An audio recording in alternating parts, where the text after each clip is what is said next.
जो topics complete किए थे उन टॉपिक्स में जो हमारा करंट का टॉपिक चल रहा था वो चल रहा था संसद।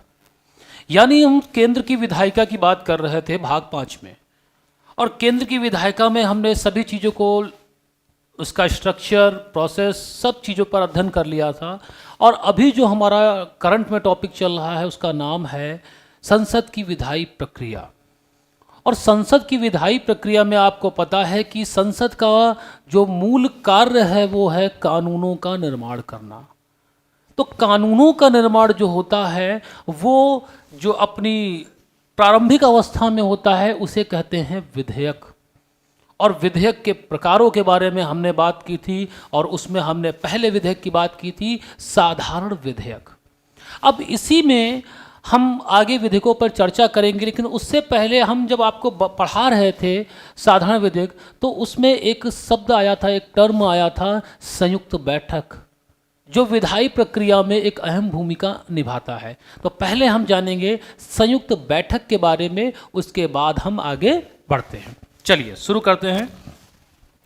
आज का जो हमारा टॉपिक है वो है संयुक्त बैठक। संयुक्त बैठक, संयुक्त बैठक होती क्या है? देखिए नाम से ही है, संयुक्त मतलब जॉइंट, इसका नाम है जॉइंट सिटिंग या जॉइंट सेशन, दोनों इसके नाम है। इसमें हम क्या देखते हैं कि आप एक चीज़ जानते हैं कि संसद के पास 2 सदन हैं। एक सदन उच्च सदन जिसे हम राज्यसभा कहते हैं, एक है निम्न सदन जिसे हम लोकसभा कहते हैं। ये 2 प्रकार के सदन हमारे पास हैं और इन दोनों सदनों की अलग अलग बैठकें होती हैं। और विधेयक का एक बेसिक रूल ये है कि कोई भी विधेयक तब तक राष्ट्रपति के पास अनुमति हेतु नहीं जाएगा जब तक वह विधेयक दोनों सदनों से होकर ना निकले या दोनों सदनों से पारित ना हो। तो यहाँ पर हमने एक चीज़ किया, 2 सदन हैं, एक है राज्यसभा और दूसरा है लोकसभा। तो इसका नाम से ही पता चल रहा है संयुक्त बैठक, मतलब दोनों की संयुक्त रूप से बैठक। तो मतलब इसका यह हुआ कि राज्यसभा और लोकसभा दोनों की यह संयुक्त बैठक होगी। यानी इस बैठक में राज्यसभा के मेंबर और लोकसभा के मेंबर दोनों सम्मिलित होंगे। पहली बात, इतनी बात समझ में कि संयुक्त बैठक का मतलब क्या है। अब संविधान में किस अनुच्छेद में इसका वर्णन किया गया है या किस आर्टिकल में हमें संयुक्त बैठक के बारे में जानकारी मिलती है? चलिए इस चीज को देख लेते हैं। ये प्रश्न बना हुआ है तो इसको आप ध्यान रखिएगा। तो संयुक्त बैठक किस अनुच्छेद में है, किस आर्टिकल में है? 108 में है। संविधान के अनुच्छेद 108 में है। इतनी बात क्लियर हुई? तो एक प्रश्न आपका यहां से बनता है, बहुत बार एग्जाम में पूछा गया है कि संयुक्त बैठक संविधान के किस अनुच्छेद से संबंधित है? तो संयुक्त बैठक संविधान के 108 अनुच्छेद से संबंधित है, 108 से संबंधित है। चलिए अब देखिए, अब यहां पे मूल बातों पे हम ध्यान देते हैं। सबसे पहले प्रश्न बनता यही है कि अगर हम आपसे पूछे संयुक्त बैठक क्यों बुलाई जाती है, एक तो ये प्रश्न है। संयुक्त बैठक किसके द्वारा बुलाई जाती है, एक ये प्रश्न है।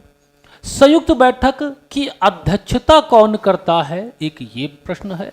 और संयुक्त बैठक अभी तक कितनी बार हुई है, एक ये प्रश्न है। इन बिंदुओं को ध्यान में रखते हुए इस टॉपिक को हम समझेंगे। चलिए इस टॉपिक को हम समझते हैं। अब देखिए, ध्यान से देखिए इधर,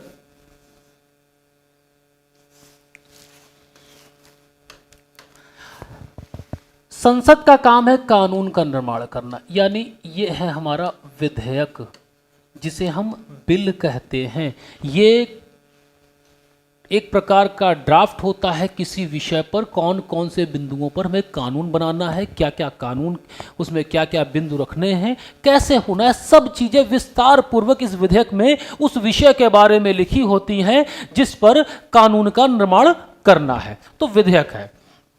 अब विधेयक किसी भी सदन में लाया जा सकता है। हम यहाँ पर एक साधारण विधेयक की बात कर रहे हैं। जब हम किसी पर्टिकुलर विधेयक की बात करते हैं तो वो अपने नेचर के हिसाब से, नेचर के अनुसार बदल जाता है कि वो कहाँ पर प्रस्तुत होगा और क्या प्रक्रिया होगी। लेकिन हम यहाँ पर सब इस संयुक्त बैठक को समझ रहे हैं तो हम एक बात को ध्यान में रखेंगे।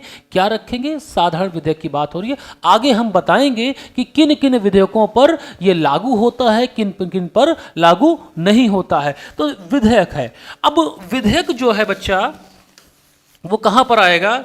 विधेयक किसी न किसी सदन में आएगा। तो मान लेते हैं कि जिस भी सदन में विधेयक आता है वो सदन क्या होता है? सदन 1 होता है, पहला सदन होता है। बहुत ध्यान समझिएगा।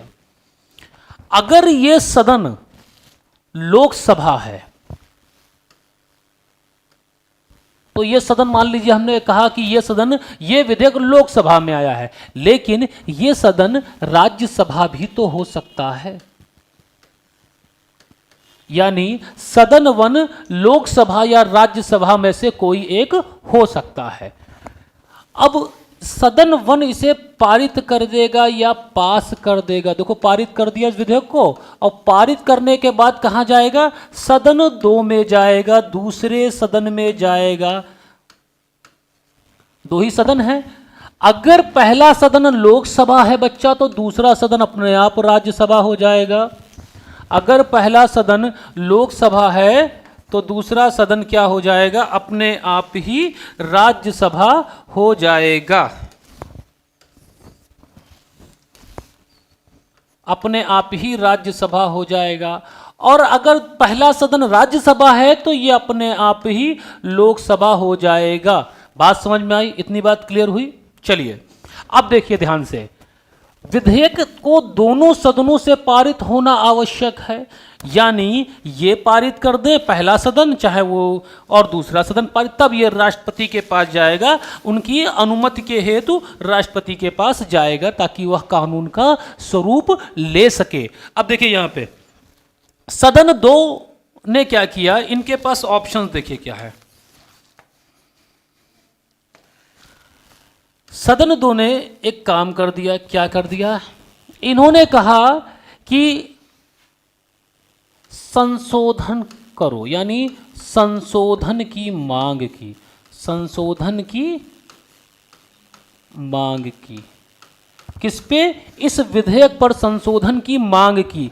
दूसरे सदन ने पास नहीं किया, पारित नहीं किया, और इसे वापस कर दिया। कहां?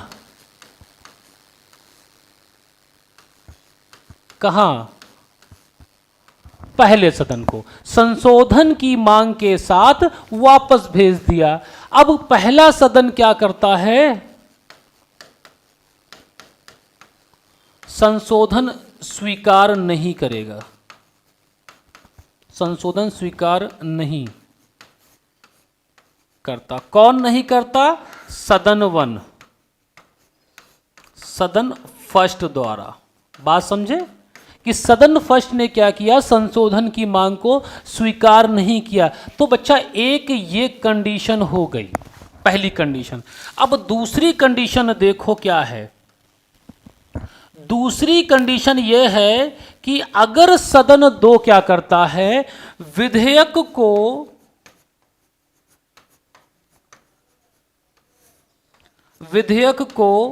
6 माह तक रोक लेता है। यानी वह विधेयक पर कोई प्रतिक्रिया नहीं देता। यानी ये 2 कंडीशन हो गई। बात समझ में आ रही है? इन दोनों कंडीशनों का एक ही मतलब निकलता है। क्या निकलता है? दोनों सदन विधेयक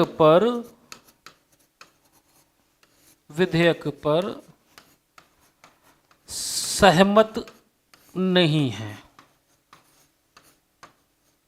यानी गतिरोध की परिस्थिति दोनों सदनों के मध्य क्या है, विद्यमान है। दोनों सदन विधेयक पर सहमत नहीं है। अब ऐसी कंडीशन में जब दोनों सदन विधेयक पर संबंधित नहीं है तो क्या विधेयक राष्ट्रपति के पास कानून निर्माण की प्रक्रिया के हेतु जा पाएगा? नहीं जा पाएगा, और वह विधेयक कभी भी कानून का स्वरूप नहीं ले सकता। इतनी बात क्लियर हुई। अब देखो क्या होता है, जैसे ही इस परिस्थिति का विद्यमान होता है, जैसे ही ये परिस्थिति उत्पन्न होती है, जैसे ही ये परिस्थिति उत्पन्न बच्चा होगी, वैसे ही यहां पर राष्ट्रपति महोदय क्या करेंगे, राष्ट्रपति द्वारा संयुक्त बैठक बुला ली जाती है। बात समझ में आई? एकदम क्लियर है, यहां तक कोई दिक्कत? देखो बात समझो, फिर से समझो।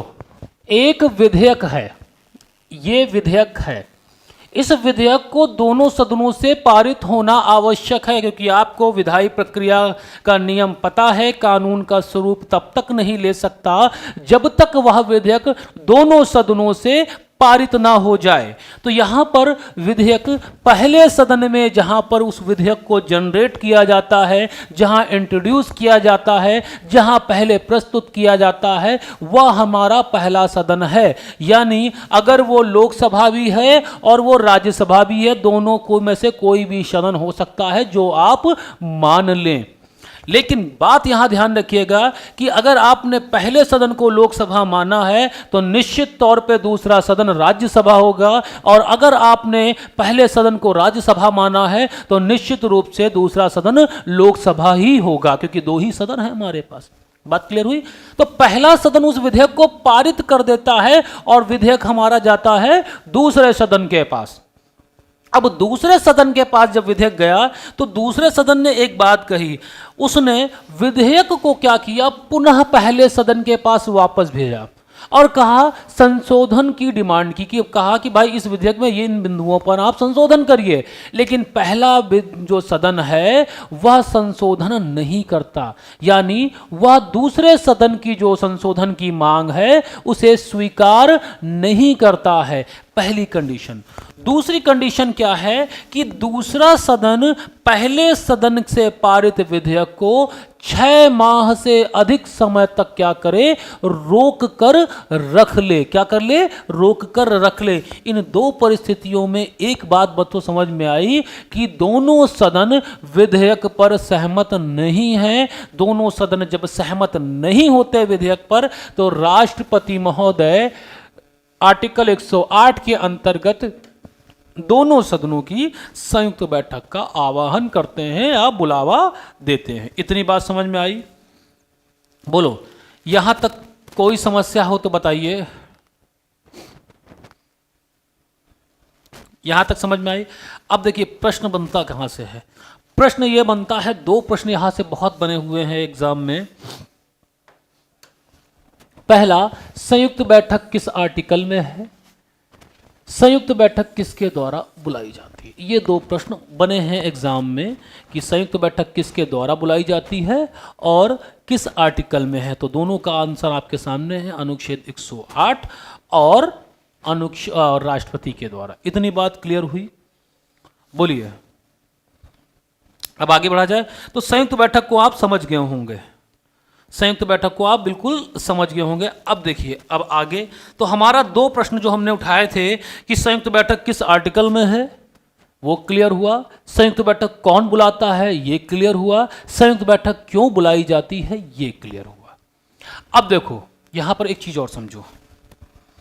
अब अगला है, ये बैठक जो है इसकी अध्यक्षता कौन करता है। ठीक, चलिए इस चीज को समझिए। तो संयुक्त बैठक, संयुक्त बैठक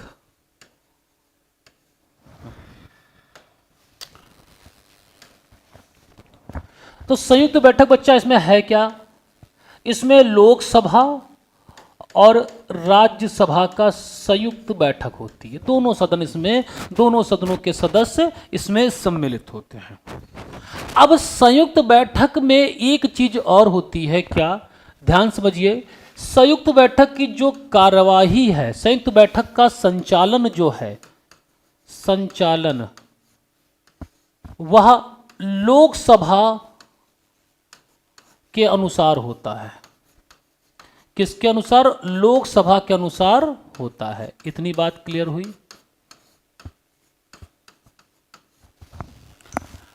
अब बात यह है कि इस बैठक की अध्यक्षता कौन करेगा, इसकी अध्यक्षता कौन करेगा, इस बैठक की अध्यक्षता कौन करेगा। तो हमारे पास यहां दोनों सदन हैं, लोकसभा भी है और राज्यसभा भी है। राज्यसभा का, लोकसभा का जो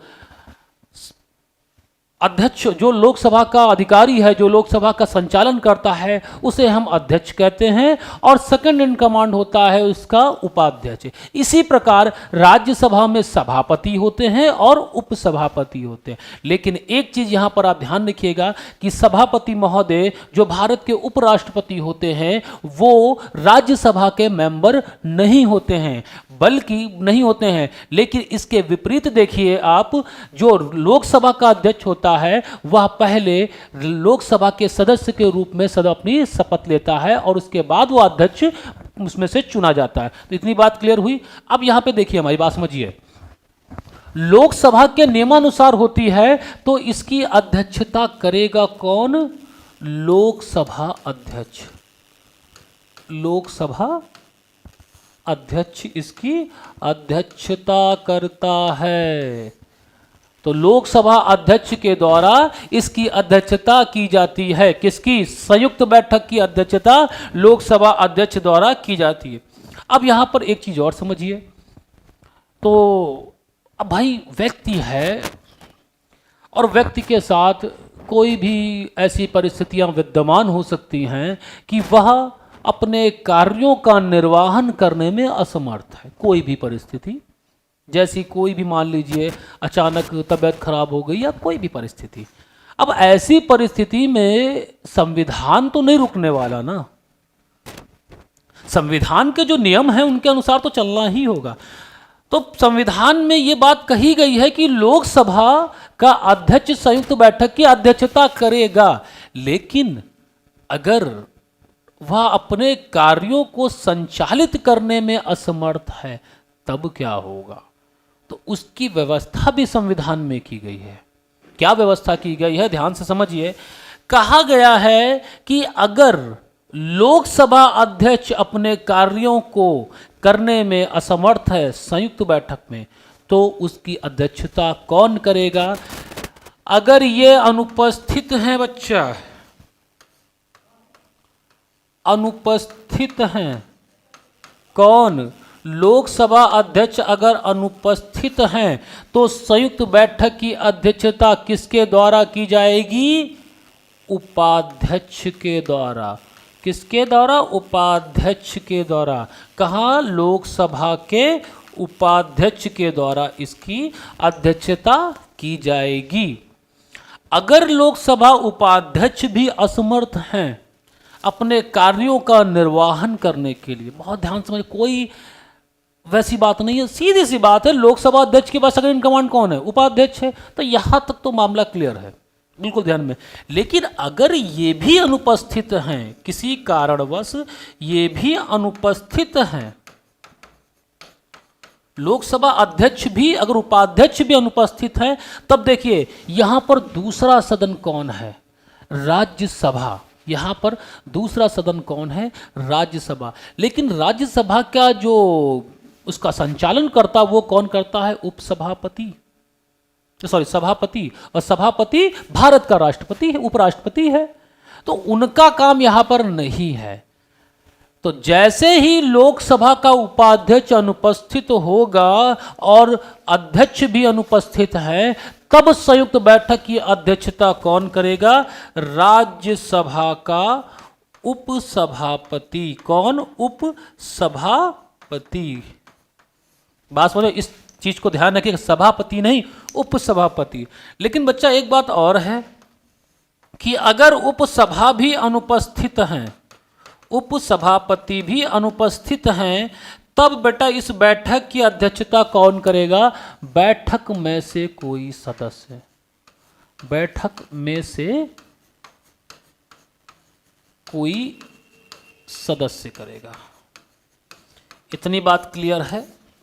इतने देखिए, संविधान हर बिंदु को सोच के बनाया गया है कि कैसी परिस्थिति विद्यमान हो जाए, कैसी भी परिस्थिति विद्यमान हो जाए, लेकिन संविधान का कार्य यानी किसी भी तरीके से संविधान में कोई भी रुकावट नहीं आना चाहिए, उसका कार्य का संचालन होना ही चाहिए। तो अगर उपाध्यक्ष, अध्यक्ष नहीं हो तो उपाध्यक्ष, उपाध्यक्ष नहीं तो उपसभापति, और उपसभापति भी नहीं है तो बैठक में से किसी व्यक्ति को उसकी अध्यक्षता करने के लिए रखा जाएगा, वो उसकी अध्यक्षता करेगा। इतनी बात समझ में आई?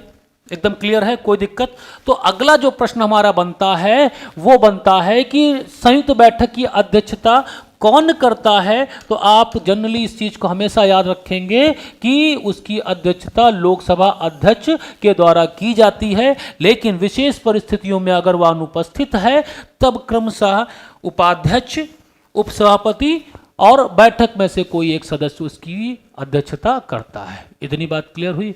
तो हमारा तीसरा भी बिंदु क्लियर हो चुका है। क्या क्लियर हो चुका है? कि बैठक की अध्यक्ष, संयुक्त बैठक की अध्यक्षता किसके द्वारा की जाती है। अब अगले बिंदु पे आइए। अगले बिंदु में यह है कि भाई संयुक्त बैठक किस पर बुलाई जाएगी, किस पर नहीं बुलाई जाएगी। तो यहां पर हम देखेंगे विधेयक के प्रकारों को, पहले जो हमने पहले आपको बनाया। तो नेचर के अकॉर्डिंग या अपने प्रोसीजर, जो लेजिस्लेटिव प्रोसीजर है, विधायी प्रक्रिया है, उसके अनुसार विधेयक हमारे पास 4 प्रकार के हैं। कौन कौन से हैं? ध्यान से देखिए। साधारण विधेयक,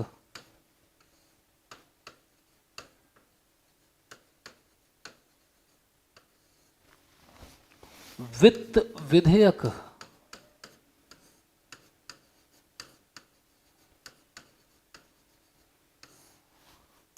धन विधेयक,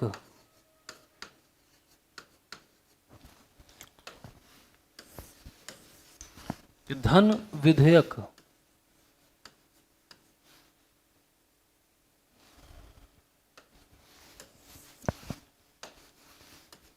धन विधेयक और संविधान संशोधन विधेयक, और संविधान संशोधन विधेयक। बात समझे बच्चा? ये हमारे पास क्या हैं? 4 प्रकार के विधेयक हैं। क्या हैं? 4 प्रकार के ये विधेयक हमारे पास विद्यमान हैं। चलिए अब इसमें देख लेते हैं क्या है। तो इसमें एक चीज ध्यान रखिए, लोकसभा और राज्यसभा की शक्तियां बराबर हैं। लोकसभा और राज्यसभा की शक्तियां साधारण विधेयक पर बराबर हैं। वित्त विधेयक पर भी लोकसभा और राज्यसभा की शक्तियां बराबर हैं। धन विधेयक पर लोकसभा की शक्ति ज्यादा है राज्यसभा की तुलना में, और संविधान संशोधन विधेयक पर दोनों की शक्तियां क्या है? बराबर है। अब देखिए, साधारण विधेयक जो है इस पे दोनों की शक्तियां बराबर है, यानी लोकसभा में अगर इंट्रोड्यूस होता है या राज्यसभा में इंट्रोड्यूस होता है, दोनों ही सदन संशोधन की मांग कर सकते हैं, और 6 माह से अधिक समय तक दूसरा सदन इसे अपने पास रोक सकता है, यानी गतिरोध की परिस्थिति बन सकती है। तो जब गतिरोध की परिस्थिति बन सकती है तो इन दोनों विधेयकों पर क्या होगी? संयुक्त बैठक होगी। इन दोनों विधेयक पर क्या होगी? संयुक्त बैठक होगी। भाई दूसरा सदन इसको 6 माह से अधिक समय तक रोक ले, या क्या करे? वापस भेज दे, या वापस भेज दे, लेकिन स्वीकार ही ना करें और 6 माह से ज्यादा तक रोक ले। बात समझ में आ रही है? अभी ये समझा चुके, अभी यह विधेयक आगे की क्लास में आपको बताए जाएंगे। अब देखिए, धन विधेयक पर राज्यसभा की शक्ति लोकसभा की तुलना में कम है। कहने का मतलब यह है कि जब धन विधेयक की प्रक्रिया का नाम आता है तो उसमें साफ साफ लिखा है कि धन विधेयक राज्यसभा क्योंकि संविधान में इस बात को कहा गया है कि कोई भी विधेयक तब तक राष्ट्रपति के पास नहीं जाएगा जब तक वह दोनों सदनों से होकर ना निकल जाए या पारित ना हो जाए। तो यहां पर लोकसभा की ज्यादा है, राज्यसभा की शक्ति कम है। इसका मतलब यह है कि पहली बात तो धन विधेयक लोकसभा में ही प्रस्तुत होता है और राज्यसभा के पास कम शक्तियां संशोधन की मांग कर सकता है। पहली कंडीशन तो फुलफिल कर सकता है, संशोधन की मांग कर सकता है, लेकिन लोकसभा बाध्य नहीं उन संशोधनों को मानने के लिए, क्योंकि इसमें आगे एक लाइन यह है कि राज्यसभा इस विधेयक को, किसको, धन विधेयक को केवल 14 दिनों तक अपने पास रोक सकती है और 14 दिनों के बाद वह स्वतः ही पारित हो जाएगा। जब परिस्थिति ऐसी है कि 14 दिनों के बाद तो तुम रोक के रखो चाहे ना रखो, हम उसे पारित मान लेंगे, तब गतिरोध जैसी या असहमति जैसी कंडीशन बनेगी ही नहीं, और जब नहीं बनेगी तो संयुक्त बैठक का अस्तित्व ही नहीं है। फिर मेरी बात समझ में आ रही है? बोलिए, मेरी बात समझ में आ रही है? चलिए अब देखो, संविधान संशोधन विधेयक की बात करें तो संविधान संशोधन विधेयक में आर्टिकल 368 में एक बात है कि संविधान संशोधन विधेयक दोनों सदनों से, यानी लोकसभा और राज्यसभा से पृथक पृथक, यानी शब्द पे ध्यान दीजिए, अलग अलग पारित होना आवश्यक है। जब संविधान ही इस बात को कंफर्म कर रहा है, लिख रहा है कि आप अलग अलग पारित करेंगे, तो संयुक्त बैठक जैसी कोई स्थिति बनेगी ही नहीं। तो कहने का मतलब है कि दो विधेयकों पर, संविधान संशोधन और वित्त विधेयक पर संयुक्त बैठक नहीं होगी। क्या? संयुक्त बैठक नहीं होगी।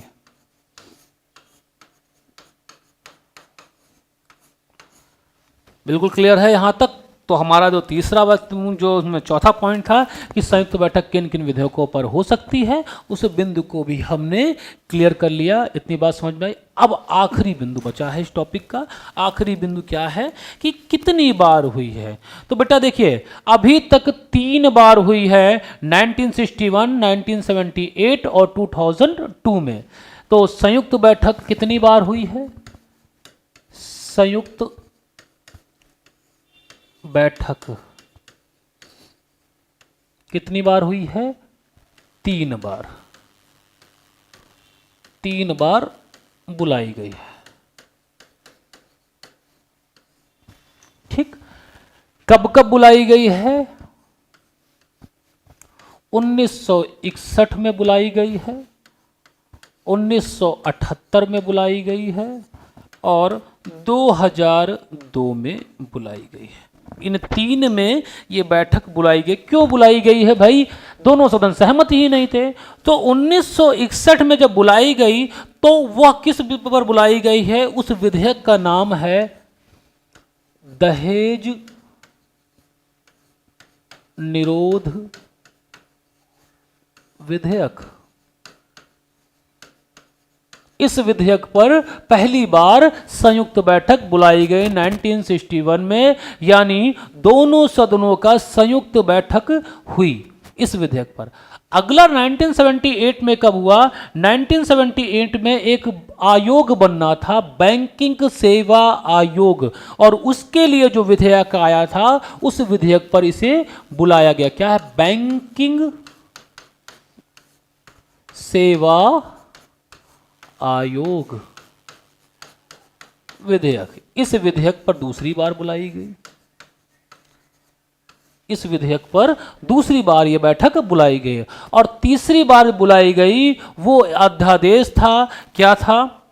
आतंकवाद निरोध अध्यादेश 2002 में। आतंकवाद